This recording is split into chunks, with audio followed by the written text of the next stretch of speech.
Feliz sábado a todos. Eu sempre que olho Provar e Verde para mim é fantástico. Sempre que eu não consigo me controlar, na maioria dele. Acho que cada 10 em 9 eu me emociono. De cada 10, pelo menos, viu? Dando assim por baixo. Uma estatística. Eu fico emocionado que Provar e Verde nem me recompus ainda, para falar a verdade. Eita, desculpa, gente. Gente. Que bom que nós estamos aqui para a honra e glória de Deus. É sempre uma alegria muito grande, gente. Que privilégio nós temos. Eu espero que você esteja sentindo essa manhã um privilégio que você tem recebido de Deus, de estar em sua santa e bendita casa de oração. Acredite, você está entre amigos, você está entre irmãos, mas acima de tudo você está na presença de anjos do Senhor. Diga amém. Eu creio que os anjos de Deus já estavam aqui quando você chegou. Eles estavam nos esperando para esse encontro divinal, celestial. O Espírito de Deus já estava lá te buscando, porque toda boa vontade que surge no coração do homem é plantado a partir de Deus. Deus que põe em nosso coração. Não é simplesmente uma vontade humana servir a Deus. É Deus movendo com o seu Espírito Santo, nos reconduzindo aos seus braços. Então, que bom que aqui estamos para a honra e glória de Deus. Que bom que você veio. Você que talvez não pôde vir, como o nosso irmão Edinaldo citou algumas pessoas que não puderam vir por algum motivo, saúde, seja de que ordem for, mas estamos em oração e mesmo distante estamos unidos no Espírito Santo, né, gente? Em nome de Jesus. Quero agradecer também à igreja. Eu digo para vocês, sinceramente, toda vez que chega esse dia do ancião, que eu nunca decoro o dia. Acho que até é bom se eu decorasse, eu nem vinha de vergonha. Sério, eu me sinto, quando eu olho o Edinaldo, meu primeiro ancião, e os outros aí, quando eu olho, vejo tão dedicados, tão especial o Edinaldo, e tantos outros. Edinaldo tem feito um trabalho tão dedicado, e eu posso dizer, né, porque a Bíblia diz que a honra não tem que partir dos próprios lábios, né? Mas eu falo aqui, tantos outros, né? E os que estão chegando, eu me sinto um devedor, me sinto envergonhado, porque sinto que não sou aquilo que Deus planeja para a minha vida. Mas sabe que isso tem um lado bom, né, irmãos? Que quando a gente se incomoda por não estar no centro da vontade de Deus, por achar que não é aquilo que Deus planejou, isso é muito bom. É sinal que o Espírito Santo continua trabalhando em nossa vida. Quando a gente ouve uma mensagem, aquela mensagem incomoda a gente. Meu Deus, eu quero ser assim. Eu não sou assim, mas eu preciso ser assim. E que a gente é confrontado com a gente mesmo. Nós somos colocados diante de nós mesmos. Daquilo que nós somos e daquilo que nós queríamos e desejamos ser.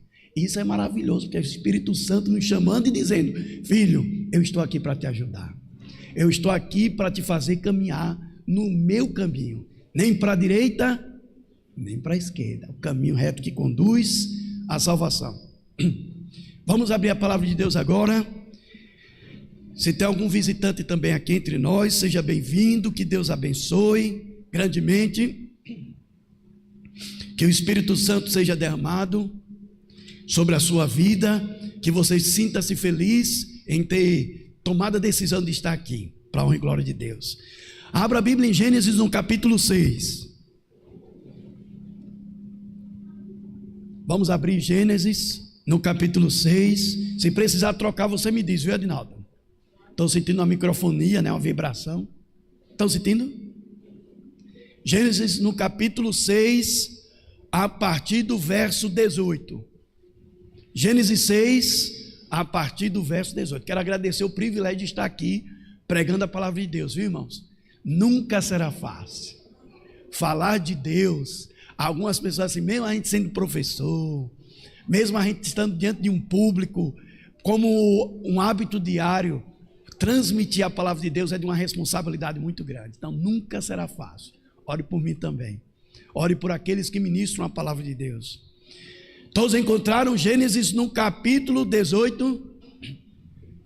Diga amém. Glória a Deus. Você que está em casa também encontrou Gênesis no capítulo 6, verso 18, não é isso? Vamos orar agora. Vamos buscar Deus mais uma vez. Pronto, já chegou para socorrer, viu? Já vou pegar aqui. Obrigado, irmão. Isso aqui é, né? Comentado, irmão, onde eu vou pregar. Só aqui não é como a Jatiuca, não tem água de coco, mas toma aguinha assim mesmo. Irmão, pede desculpa quando eu chego. Aqui não tem água de coco, como lá já está famosa a água de coco.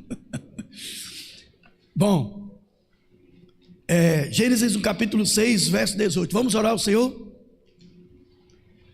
Senhor nosso Deus, bondoso Pai, Pai de glória, poder e majestade. Aqui estamos, Senhor Deus, fracos, débeis muitas vezes, errantes em nossos pensamentos, caminhando, Senhor Deus, de forma a tropeçar tantas vezes, Pai, mas estamos aqui porque o Teu Espírito Santo maravilhoso tem insistido conosco, tem trabalhado em nossa vida, tem trabalhado em nosso coração, tem despertado em nosso ser o desejo de estar ligado a Ti, de Te buscar, como bom tesouro, cavar profundamente, Senhor Deus, para conquistar o que de melhor, Senhor Deus, o Senhor tem para a vida de cada um de nós. Muito obrigado, Espírito Santo, porque o Senhor nos conduziu. Obrigado, Espírito Santo, pelo dia a dia, pela jornada, pela certeza que estás ao nosso lado, porque o próprio Senhor Jesus falou que não nos deixaria sozinho, mas enviaria o Consolador, e Ele tem nos consolado, nos conduzido, nos confortado, diante de toda e qualquer situação que temos enfrentado em nossa jornada. Muito obrigado, Espírito Santo, e mais uma vez pedimos, ó Pai, que esse Espírito Santo maravilhoso transforme e trabalhe em nosso coração. Inunde, Senhor Deus, com a água da Tua porção, meu Pai, para que os nossos corações sejam preparados, para que quando cair a Tua palavra nele, caia como semente em terra fértil, produzindo frutos para a honra, a glória e louvor do Teu santo e bendito nome. Que nenhum de nós, Pai, permaneça insensível diante de tudo que há de ser dito, mas que sejamos movidos, tocados e trabalhados por esse Deus maravilhoso, pelo Espírito Santo. Fique em nossas vidas, Pai, toca-nos com a Tua palavra, que ao sairmos daqui, saiamos não como entramos, Pai, mas melhores, tocados, transformados, trabalhados por Ti, nosso Pai amado. Fica conosco, nos abençoa, estamos aqui desejosos em ouvir a Tua palavra, que somente o Senhor fale ao nosso coração. Nós clamamos e agradecemos em nome de Jesus, amém. Vamos ler primeiro o capítulo 6, eu só aproveitei que a lição que nós estamos estudando é sobre Gênesis, e eu comecei a fazer um apanhado do livro de Gênesis, lendo na Bíblia, e acompanhando também esse livro aqui maravilhoso, que eu recomendo a vocês, História da Redenção. Foi o primeiro livro que eu li quando caminhei na igreja, o primeiro livro que eu ganhei de presente, assim, presente não, foi emprestado, né? Alguém me emprestou para ler, foi o História da Redenção, né? Vamos lá, e está por aqui até, está morando por aqui. Vamos lá, né? Nada de mina, fica quieto. Vamos lá, Gênesis no capítulo 6, verso 18 diz assim: contigo, olha que coisa pessoal, né? O nosso Deus é um Deus pessoal, sabe? É um Deus que eu fico impressionado com os detalhes da palavra de Deus. Mesmo nós estando num mundo plural, onde nós nunca, na maioria das vezes, estamos sozinhos. Aqui, por exemplo, estamos num grupo, mas mesmo assim Deus fala para a gente como se fosse só para a gente. Ele fala de forma particular. E ele chega para Noé e diz assim, olha, e tome para você também, viu? Contigo, porém, estabelecerei a minha aliança. Contigo, porém, estabelecerei a minha aliança. Ele continua: entrarás na arca, tu e teus filhos, e tua mulher, e as mulheres dos teus filhos. Dá quanto ao todo? Quem contou a matemática aí? Eram quantos filhos? 3, né? 3 filhos. Aí vai dizer lá na continuação do verso 9, Sem, Cã e Jafé. Eram 3 filhos, cada filho casado, tinha a sua esposa, então já vão em 6, mais Noé e a mulher, já vamos em 8, fechou a conta, 8, Deus tinha um plano. E a primeira coisa que eu fico impressionado, que parece que é algo que a gente conhece, mas é tão bom ouvir isso, Eu confesso que meu coração se conforta nisso. Saber primeiro que Deus tem um plano para a gente. E a gente falou isso hoje, com a história de José, né? Deus, desde o início, José ainda menino, Deus disse: José, eu tenho um plano incrível para você, José. O plano, olha, imagine José planejando a vida dele. Me diga se o plano de José seria maior e melhor do que o plano de Deus. Seria, gente? Nunca. Por mais que José pensasse bem de si mesmo, quando é que ele diria: ah, eu quero ser príncipe no Egito, eu quero ajudar milhões de pessoas, eu quero matar a fome de muita gente e quero testemunhar de um Deus maravilhoso? Quando é que José imaginou que a vida dele teria o alcance que teve? E um alcance tão grande que estamos nós bebendo dessa água até hoje. Por isso que a Bíblia diz que aquele que faz a vontade de Deus não passa, ele permanece para sempre. E aí, Deus tem um plano também para a vida de Noé. Noé disse: eu tenho um plano. Deus diz, chega para Noé: imagine aquela sociedade completamente distante de Deus. Conhecia Deus. Agora quero deixar bem claro: não era uma sociedade que não conhecia Deus, não eram pessoas que não conheciam a Deus, eles tinham muito conhecimento de Deus. Porém, eles fizeram a escolha deles. Qual foi a escolha deles? Viverem após seus planos, viver após os seus projetos, viver após as suas paixões. Eles deixaram ser conduzidos por ele mesmo. Ai do homem que deixa a si mesmo ser conduzido pelos seus próprios pensamentos. E aí, por quê? Porque se perde algo importante. Qual é a palavra? Uma das palavras mais importantes da palavra sabe, a conversão. É a mudança de vida. E o que é mudar de vida? Mudar de vida é você dizer assim: Senhor, eu tenho meus planos, mas quando a sabedoria de Deus, quando você se encontra com o conhecimento de Deus, quando você se encontra com a sabedoria de Deus, você diz: ah, minha sabedoria não é nada diante daquilo que é a sabedoria de Deus. Aí você diz: ah, Senhor, eu não quero mais viver após os meus pensamentos, eu não quero mais os meus planos, eu quero essa vontade, eu quero essa sabedoria, eu quero esse conhecimento para a minha vida. E o seu coração arde num desejo de conhecer essa vontade que você sabe que é sempre o melhor. Isso é conversão. Isso é mudança de vida, quando você abre mão dos seus pensamentos, você abre mão dos seus planos e você abraça os planos de Deus. E Deus chega para Noé e diz: Noé, meu querido, eu tenho um plano para você. Eu vou fazer com você hoje uma aliança. Entrarás na arca.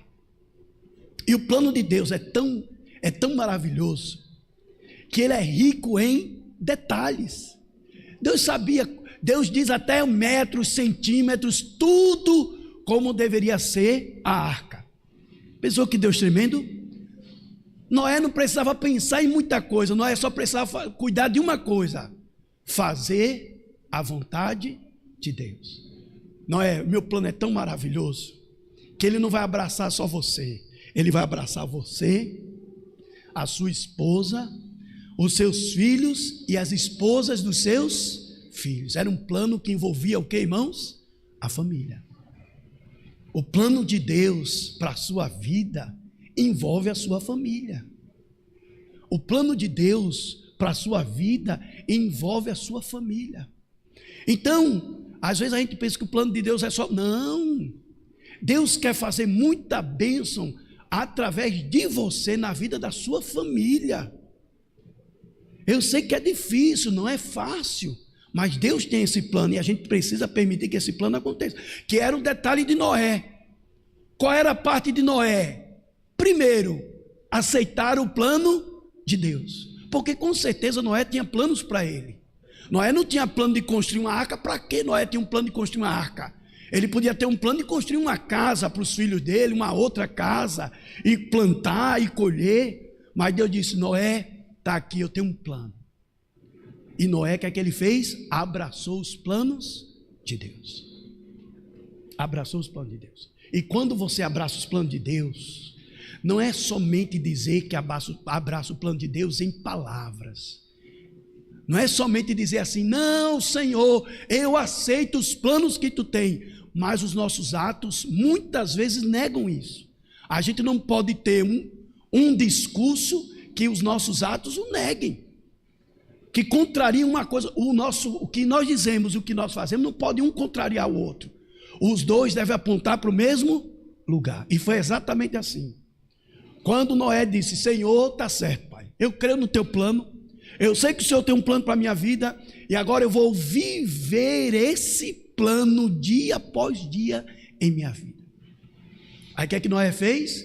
Primeiro, ele começou a construir a arca, sim ou não? Ele começou a falar. Só olhe, Deus está dizendo que vai haver um dilúvio. Deus está dizendo que o homem se afastou dele e ele vai intervir na história da humanidade, na história deste mundo. Mas ele não só dizia. Já pensou se Noé dissesse assim: Senhor, o Senhor vai destruir esse mundo, e no outro dia ele tivesse construindo uma casa bem grande, bonita, com um sobrado maravilhoso? Não parecia contraditório? Como é que ele está construindo, dedicando sua vida, seus planos, tudo que tem para um mundo que vai acabar daqui a pouco? Parece ou não parece contraditório? Diz uma coisa, mas com seus atos fazia outra. Ele não. Ele dizia que o mundo ia chegar ao seu limite, ao seu final, mas ele vivia essa mensagem, porque todo dia ele estava aqui, ó, batendo, construindo, porque mesmo contra todas as probabilidades aparentes, ele cria no plano de Deus. Então a primeira mensagem, meu querido, primeira mensagem que fica no nosso coração, é aquilo que aceitar o plano de Deus não é só dizer eu aceito o plano de Deus. Acredite, Deus tem agora um plano para a sua vida, é particular, é maravilhoso, é grande, é sublime. Mas dizer que crê no plano de Deus não é chegar amanhã e viver como se isso não existisse, é chegar à segunda-feira e traçar os nossos próprios objetivos. É mais do que isso. Alguém fala assim: o que é avivamento? Alguém já perguntou para você o que é avivamento? Eu preciso. A igreja fala muito dessa expressão. A igreja vai passar por um avivamento. Por exemplo, nosso irmão mandou uma mensagem para mim, não foi, irmão? Que eu esqueci hoje. Tá aqui, mas está no celular, né? Desculpe, irmão, estou acostumando. Então, mas obrigado pela mensagem. Então a Bíblia fala de avivamento. Avivamento. E o que é avivamento? Você já perguntou na forma prática o que é avivamento? Avivamento é preparar o caminho para que Deus passe. É isso. Prepara a sua vida. Avivamento é isso, é preparar a minha vida, tirar as arestas, aplanar o caminho, deixar tudo certinho para que o Espírito Santo possa entrar com força, sem nenhum impedimento. Isso é avivamento. E foi isso que Noé viveu todos aqueles anos. Noé buscou estar animado diante do Senhor com esse plano. Ele não deixou que os dias, um após o outro, o afastasse desse ideal. Aí a gente vê uma coisa linda. Aí eu quero chamar a atenção aqui. Volte um pouquinho a palavra de Deus, Gênesis capítulo 6, que o Espírito Santo fale poderosamente, porque agora o que a gente vai ler é forte. É forte. E eu trouxe aqui o livro, porque para não esquecer de nada, ó, irmão, tanta coisa que eu queria dizer. Eu trouxe aqui a agenda, porque tanta coisa que eu anotei. Vou até abrir, viu? Vou até abrir aqui, que de repente, se der tempo, eu ler alguma coisa. Gênesis no capítulo 6, vamos voltar para o verso 5. Olha que coisa tremenda. Olha como Deus fala no nosso coração, como Deus está falando para cada um de nós. Encontrar o verso 5, diz amém, igreja. Oh, como Deus se alegra, oh, como Deus maravilhoso, fico feliz.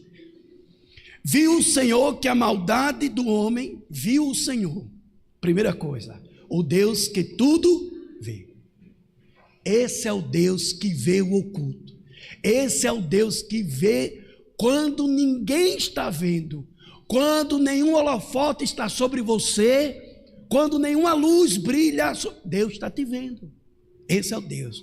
Viu o Senhor. Para mim isso é tão fundo. Não é tão fundo. Viu o Senhor. O Senhor vê, meu querido.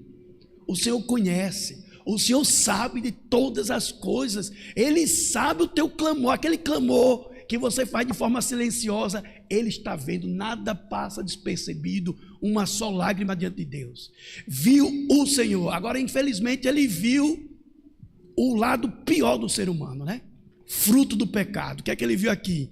Viu a maldade, viu que a maldade do homem se havia multiplicado na terra, e que era continuamente mal todo desígnio do seu.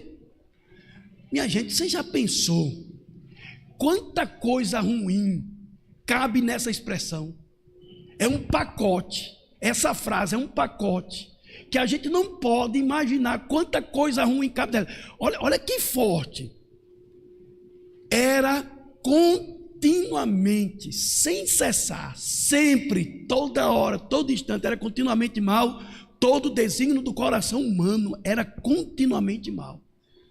Como o homem se afastou de Deus, como o homem perdeu de vista a vontade de Deus, como o homem deixou de lado os planos de Deus e passou a ser movido pelas suas próprias paixões. Eles conheciam a Deus. Aí eu digo, ele se tornar esse homem continuamente mal em todos os seus desígnios do dia para a noite? Sim ou não? Não, a gente sabe que não. E como é que eles se tornaram mal do dia para a noite? Claro que não, isso é uma coisa que vai acontecendo paulatinamente, gradativamente. Você vai deixando as coisas de Deus, os hábitos que Deus botou na tua vida, e vai permitindo que outros hábitos vão entrando na tua vida. E isso é perigoso, porque os hábitos, eles vão entrando de maneira sorrateira e a gente nem percebe que aquilo é danoso. Vou dar um exemplo de algo que tenho refletido. Por favor, eu posso estar dando um tiro no meu próprio pé, viu? Ao dizer isso. Mas vou falar não na minha autoridade, vou falar na autoridade do Espírito Santo. O Espírito de Profecia diz assim, que eu acho linda essa frase. Olha que frase linda.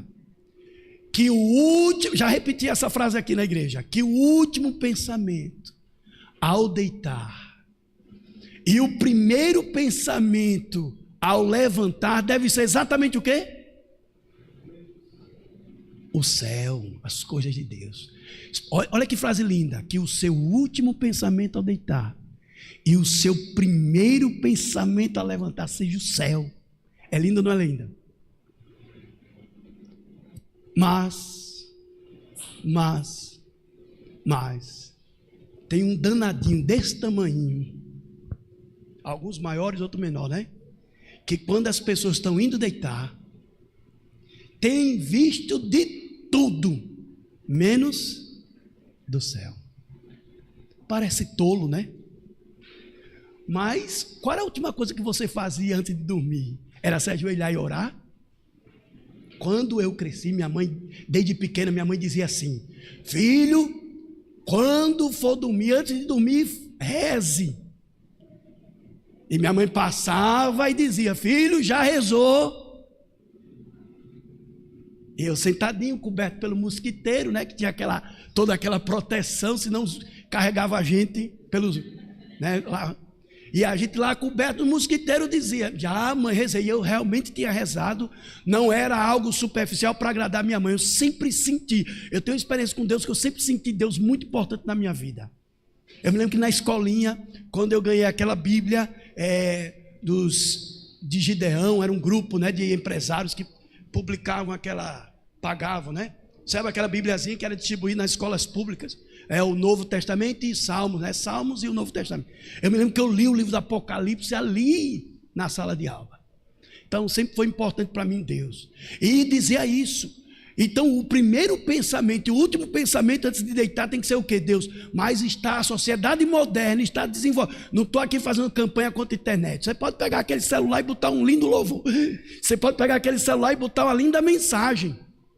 Mas muitas vezes, eu quero deixar bem claro aqui, que talvez eu esteja dando um tiro no meu próprio pé, porque Deus é que está falando, e não tem ninguém aqui ajuizando ninguém, sendo juiz de ninguém, né? É todo mundo tomando do remédio de Cristo. Às vezes a gente desenvolve hábitos assim, sutis, mas que vamos perdendo de vista aquilo que é importante para a nossa vida, vai substituindo. Então, meu amigo, eles não se tornaram esse homem continuamente mal em todos os seus desígnios, não foi do dia para a noite. É aquilo que guarda na sua mente. Aí tem uma frase que Deus falou no meu coração, eu vou compartilhar para vocês. Eu anotei essa frase. Vocês sabem que a igreja me conhece, sabem que eu sou apaixonado por frases. Eu estava dizendo hoje de manhã à minha esposa que eu queria escrever um resumo de todas as frases do Espírito de Profecia que tocaram a minha vida, assim. Frase, até vem como uma flecha afiada no meu coração. Ai, meu Deus, chega, dói. Mas dói para salvar, né? Deus é assim. E eu coloquei uma frase aqui que eu queria compartilhar com vocês. E queria que essa frase promovesse para a gente uma reflexão. Olha a frase que diz.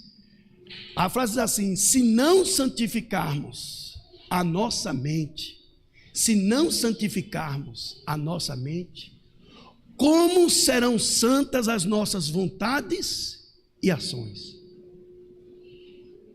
Se não santificarmos a nossa mente, se não cuidarmos da nossa mente, se não colocarmos as coisas de Deus na nossa mente, como é que a sua vontade vai ser santa? Como é que você vai ter vontade de estar diante de Deus, de ir à igreja sempre que tiver um culto, de orar mais, de buscar a Deus, de jejuar? Como é que você vai ter vontade santa? As suas ações vão ser santas se a vossa mente não é santa. Eu parei para refletir, meu Deus, por isso que a palavra de Deus diz, e eu vou pedir a você que marque Gênesis, mas vá lá para o livro de Romanos, para um texto que a gente conhece, Romanos no capítulo 12,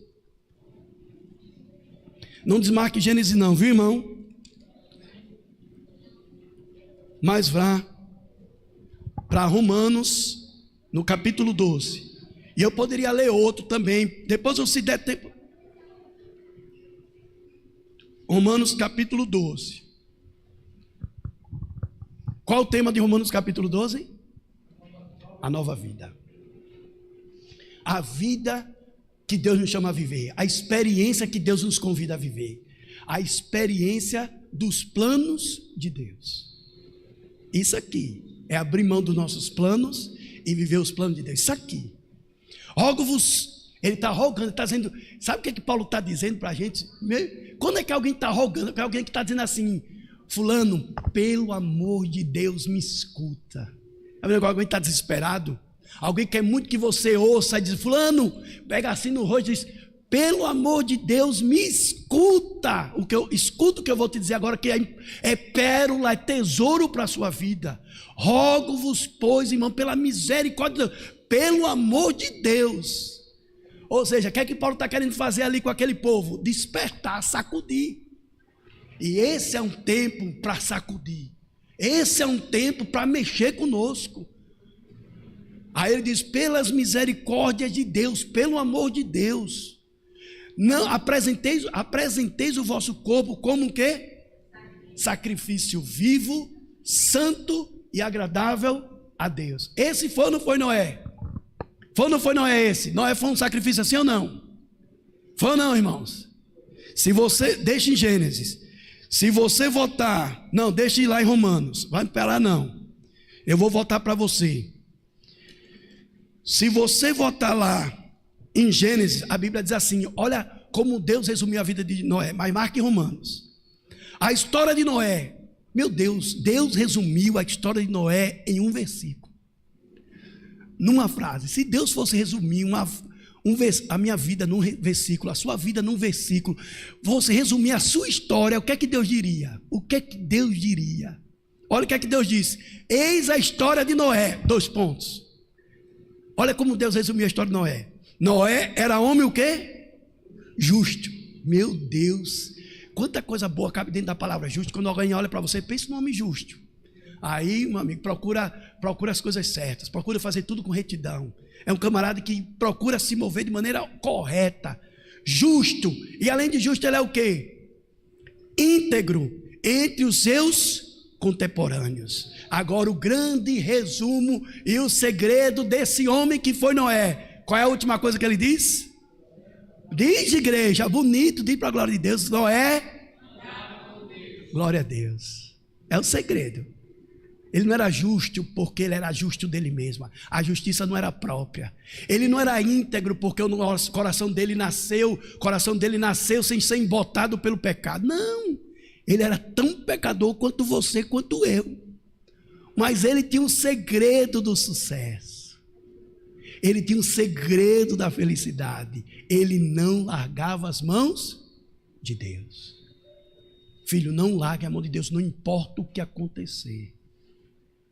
Esse é o segredo. Deus está te chamando para uma experiência, está dizendo assim: filho, segura minha mão.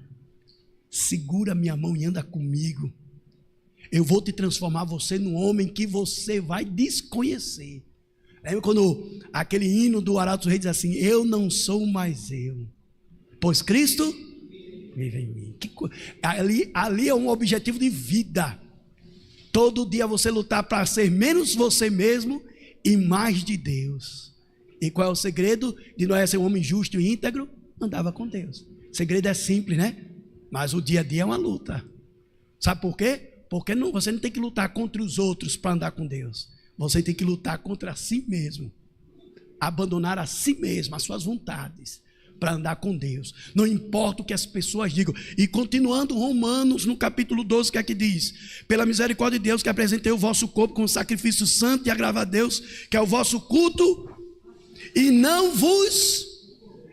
se acostume. O que é que ele está dizendo? Filhinho, não se acostume. Não é porque todo mundo faz, não é porque todo mundo acha normal, que é normal, que você tem que fazer. Não, você tem que fazer aquilo que é minha vontade, ainda que todo mundo faça diferente, ainda que todo mundo diga que o diferente de Deus, da vontade de Deus, é normal. Não vos conforme, não aceite. Ele diz: olha, filhinhos, não vos conformeis com este século. O que é se acostumar? O que é se acostumar? É pegar aquilo que não é a vontade de Deus e achar que é o quê? Normal. Não é normal só porque todo mundo faz aí fora, não ache. Deus está nos chamando para uma vida de santidade. Não pode haver comunhão. Igreja, eu estou falando para você, meu querido irmão, que está buscando a vontade de Deus. Não pode haver comunhão entre as luzes e as trevas. Você vê como Deus descreveu a sociedade, e você viu como Deus descreveu Noé. Olha que diferença, que antagonismo. Não pode existir um meio termo, não. Eu não sou um Noé, mas também eu não sou um homem de um desígnio todo mal no coração. Aí a gente procura ser o meio termo, né? E a Bíblia diz que ninguém consegue agradar a Deus e aos homens e ao inimigo, porque certamente há de aborrecer a um, e esse é Deus, porque Deus não divide a sua glória com ninguém, você é dele, e ele quer você para ele. Diga amém? Então ele está dizendo assim para você: filho, olha, não se conforme, não aceite. Não aceite isso que está acontecendo na sua vida, não aceite essas condições, não aceite o que o mundo diz, não aceite as coisas desse século. Não vos conformeis com isso, mas transformai-vos. Aí fala de quem foi Noé, né? Noé chegou a esse patamar da transformação. Pela renovação da vossa. Aí eu lembro da minha frase lá.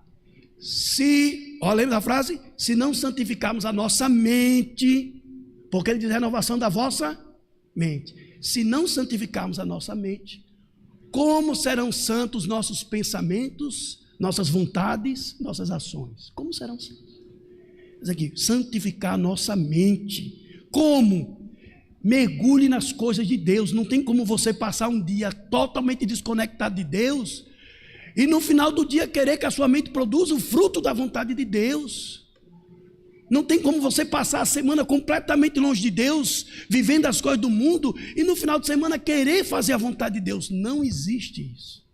Não há comunhão entre a luz e as trevas. Então estamos vivendo um momento que Deus está chamando para a gente e diz: filhinho, segura na minha mão, anda comigo, porque está chegando o momento. E agora você precisa segurar na minha mão. Você precisa acreditar na minha vontade, nos meus planos. Para que experimenteis qual seja o quê? Experimentar qual seja a boa, agradável e perfeita vontade de Deus. E é tão incrível, irmãos, que eu fico pensando, sabe? Quando o dilúvio chegou até Noé, aliás, antes, Deus chegou para Noé, e por quanto tempo não choveu? Por quanto tempo Noé falou que ia chover? Quantos anos? 120 anos. Noé dizendo todo dia, a batida era uma só, o sol a pino, e Deus dizia: Deus disse que vai acabar este mundo, Deus vai dar cabo à maldade do homem. Chegou a um patamar que tem que haver intervenção divina, senão ele vai destruir isso sozinho, e Deus vai poupar o seu povo, vai ter que arrancar o seu povo daí, senão vão se destruir todos. E aí, quando Deus chamou, é interessante que de repente, eles viram Noé preparando a arca. O que é que eles faziam? Quando Noé pregava, eles zombavam. Eles criticavam Noé. Eles diziam, não, Noé, não é bem assim. Licença um pouquinho, irmãos.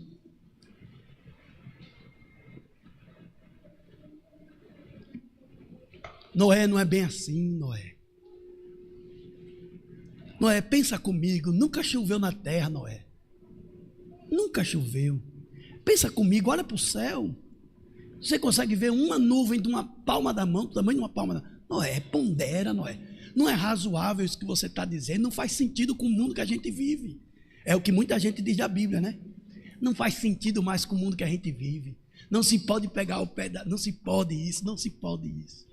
Noé, presta atenção, Noé, não tem uma nuvem no céu do tamanho de uma palma da mão. Onde é que vai cair um dilúvio que vai destruir tudo, Noé? E Noé continuava numa tomada só. Não importa o que parece, o que importa é o que é a vontade de Deus. E aí, de repente, eles começaram a ouvir um barulho. E um som que eles acharam um som confuso. E eles lá no meio da sua alegria, sabe, do mal, fazendo as coisas longe da vontade de Deus, de repente começaram a ouvir um barulho. E eles começaram a olhar que os animais saíam do mato, saíam das florestas, do campo, animais desde os mais mansos até os mais ferozes. Eles saíam 2 a 2 caminhando, e eles olharam assim, o que é isso? O que é que está acontecendo? Alguma coisa está diferente. Alguns ainda pararam assim para dizer, será que é Deus? Era um anjo, a Bíblia diz, o Espírito, que um anjo invisível começou a guiar aqueles animais em direção à arca. Muitos olharam assim, alguma coisa está acontecendo.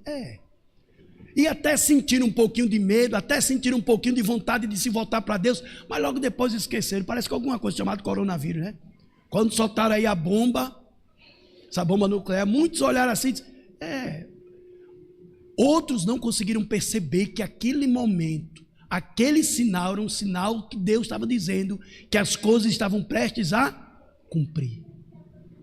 E os animais saindo 2 a 2, e as pessoas olhando aquilo, meu Deus, que é um homem sem Deus, que não consegue, não está ligado às coisas de Deus, não consegue compreender, as coisas estão patentes, nuas dentro dos seus olhos, e ele ainda assim não consegue ver, e aqueles animais, os ferozes, saindo 2 a 2, guiados por um anjo invisível ali, e eles viram aquela cena, e daqui a pouco o céu escurece, e as aves como que estão sabendo, começam a bater asas e voar, em direção à arca, buscando para si refúgio, e eles olham tudo aquilo, acontece, pode acontecer, é normal, é ciência, é isso, é aquilo, e começa a humanizar, com o seu pensamento de razoabilidade, aquilo que é divino.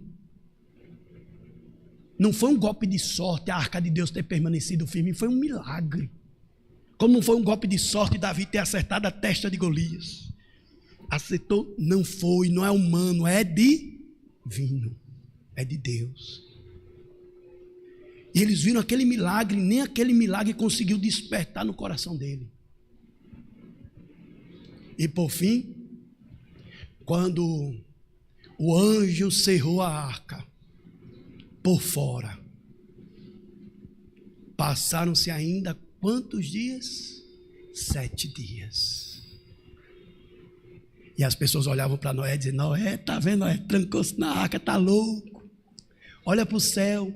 Primeiro dia, sol. E Noé lá dentro. Enquanto para o mundo era momento de se divertir, para Noé que estava dentro da arca era momento de preparação. Vamos nos preparar para os dias que virão. Enquanto o mundo achava que aquilo ali era tempo de se divertir, de estar se fazendo nos prazeres de si mesmo, para si mesmo, cultuando a si mesmo como Deus da sua vontade. Para aqueles que estavam ligados a Deus, era tempo do preparo, eles estavam dentro da arca preparado. Passou-se 1 dia, 2 dias, 3 dias, 5 dias, e cada um interpreta esse tempo e faz nesse tempo de parada o que bem quiser. Esse é o tempo de parada que Deus está nos dando, e cada um nele vai tomar a sua decisão. 6 dias, 7 dias, e no 8º dia, Deixa eu ler o que aconteceu no 8º dia. A chuva começou a cair das nuvens. O sol escureceu.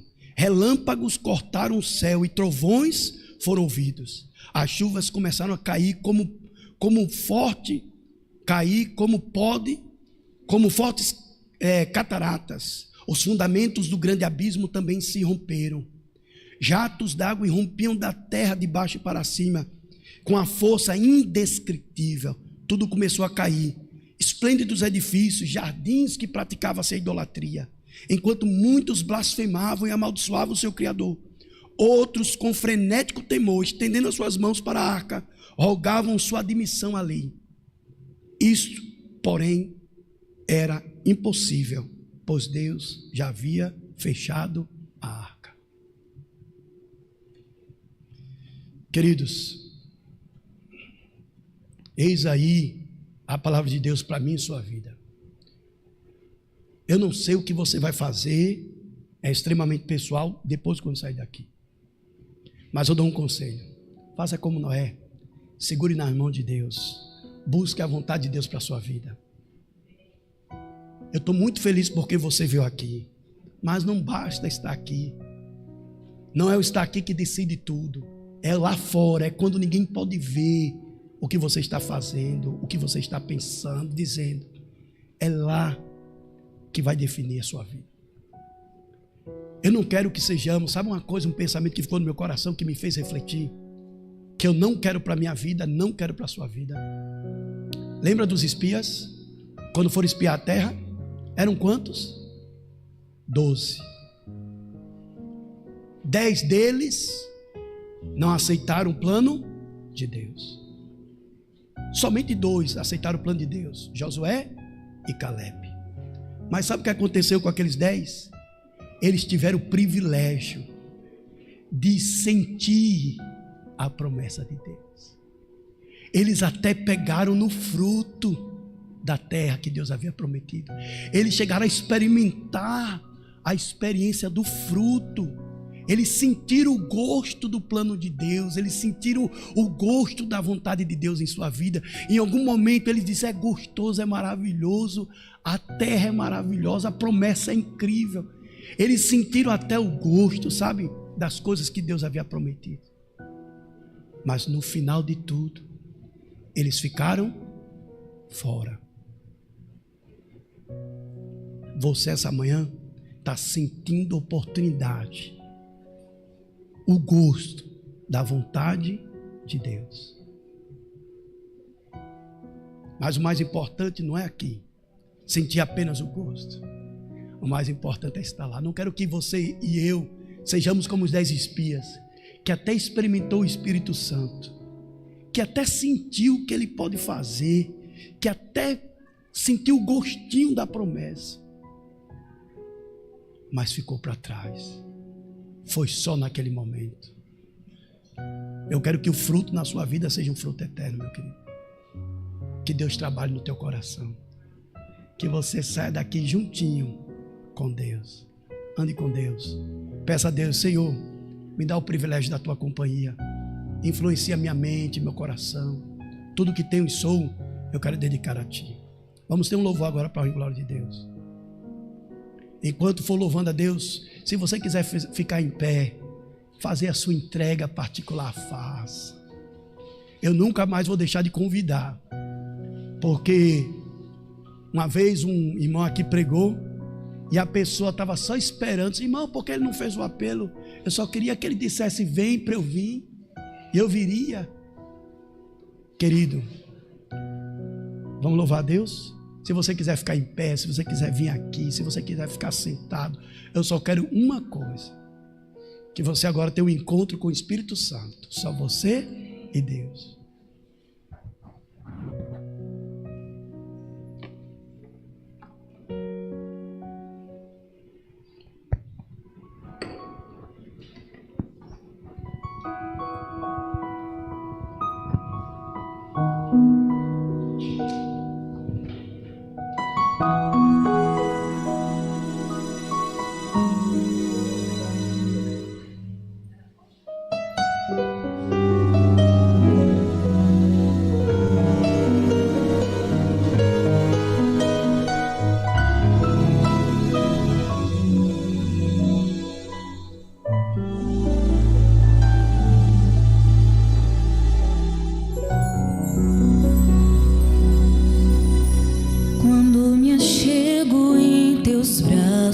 Ó Senhor, me sinto em casa, pois ali é meu lugar.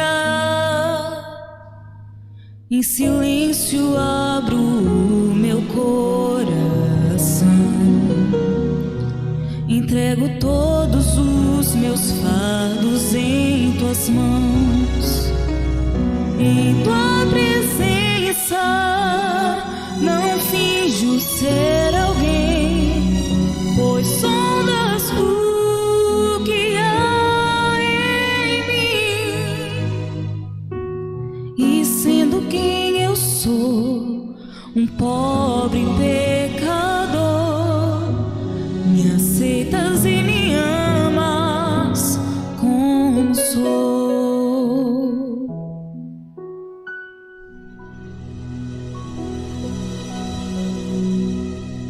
Tenho buscado a cada dia ser melhor, e sem pensar cometo erros que não quis, mas teu amor sempre convida-me a voltar, pois quando caio Cristo quer me abraçar. Em tua ser alguém, pois sondas o que há em mim. E sendo quem eu sou, um pobre pecador, me aceitas e me amas como sou. Em tua presença não finjo ser alguém, pois sondas o que há em mim. E sendo quem eu sou, um pobre pecador, me aceitas e me amas como sou.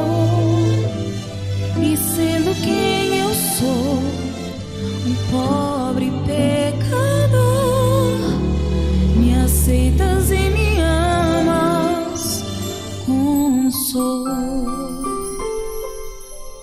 Amém. Amém. Nobre meu irmão, ser sempre sensível à voz do Espírito Santo, viu? Deus abençoe tua vida grandemente, viu, meu irmão? Em nome de Jesus. Queridos,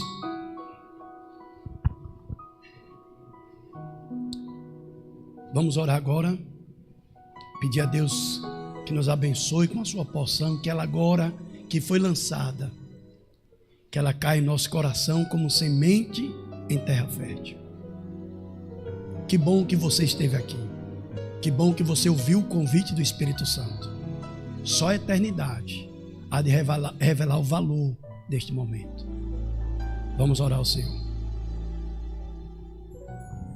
Querido Deus, bondoso Pai, muito obrigado, meu Deus, pelo Teu Espírito Santo incrível, impressionante, que nos impressiona todo dia, trazendo vida à Tua palavra diante de nós. Ó Pai, o mundo que estamos vivendo é um momento muito delicado.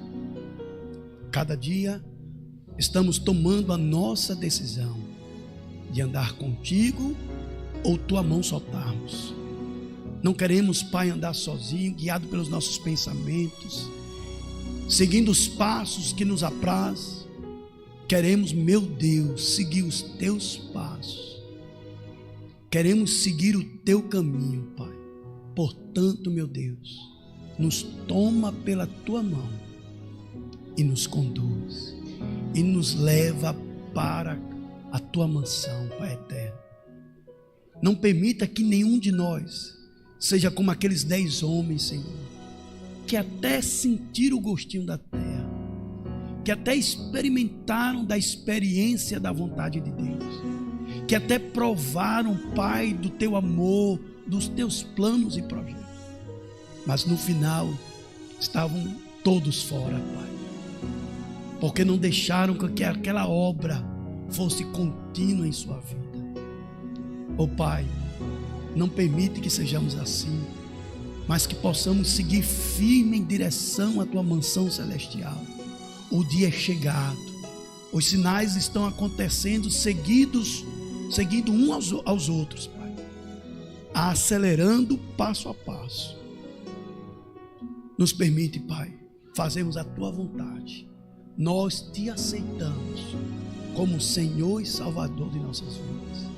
Por Jesus, amém.